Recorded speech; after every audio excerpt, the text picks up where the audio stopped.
नाजरीन, हालात अब पूरी तरह बदलने वाले हैं क्योंकि अरसलान की दीवानगी अब एक ऐसे मोड़ पर पहुंच चुकी है जहां वह सही और गलत का फर्क ही भूल चुका है। उधर फिजा भी अपनी जिंदगी का एक बड़ा फैसला कर लेती है। वह अपनी मां से साफ कह देती है कि अब वह अरसलान के साथ अपना कोई रिश्ता नहीं रखना चाहती।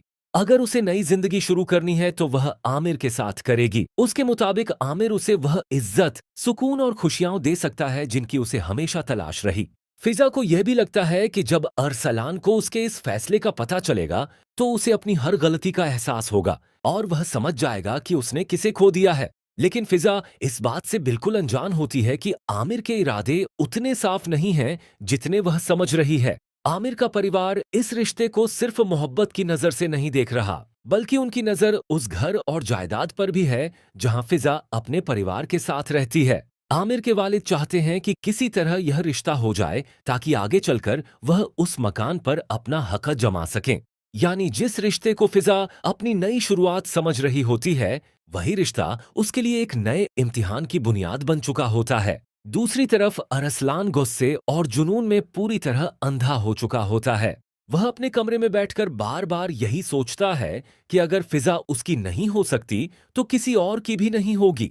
उसके दिल में इंतकाम की आग इतनी बढ़ जाती है कि वह एक बेहद खतरनाक फैसला कर लेता है। वह तय कर लेता है कि फिजा का निकाह हर हाल में रोकेगा।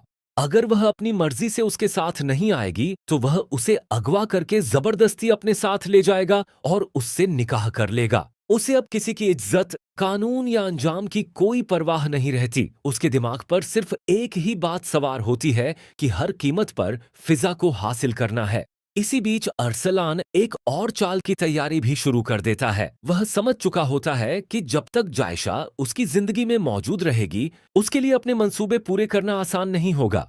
इसलिए वह फैसला करता है कि जायशा पर ऐसे इल्जाम लगाए जाए कि पूरा घर उसी के खिलाफ हो जाए। वह चाहता है कि जायशा खुद इस घर को छोड़कर चली जाए या फिर उसे मजबूर होकर तलाक देनी पड़े। एक तरफ वह फिजा को अपनी जिंदगी में लाने के सपने देख रहा होता है और दूसरी तरफ जायशा की जिंदगी तबाह करने की पूरी तैयारी कर चुका होता है।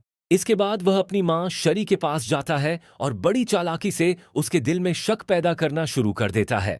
वह कहता है, अम्मी, आपने बहुत बड़ी गलती कर दी। आपने जायशा को सुफियान के घर भेजकर उसके लिए रास्ता आसान कर दिया है। वह सिर्फ राफे की खैरियत पूछने नहीं गई थी, बल्कि दोबारा सुफियान के करीब जाने की कोशिश कर रही है। अगर उसने सुफियान से शादी कर ली तो वह फिर इसी घर में लौटेगी और पहले से ज्यादा ताकत के साथ हम सब पर हुकूमत करेगी। अरसलान की यह बातें सुनकर शरी के दिल में भी जायशा के लिए शक पैदा होने लगता है। उसे महसूस होता है कि शायद अरसलान ठीक कह रहा है।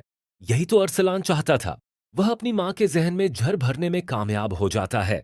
अब उसे यकीन हो जाता है कि घर के लोग धीरे धीरे जायशा से दूर होते जाएंगे और उसका अगला खतरनाक मंसूबा पूरा करना पहले से कहीं ज्यादा आसान हो जाएगा।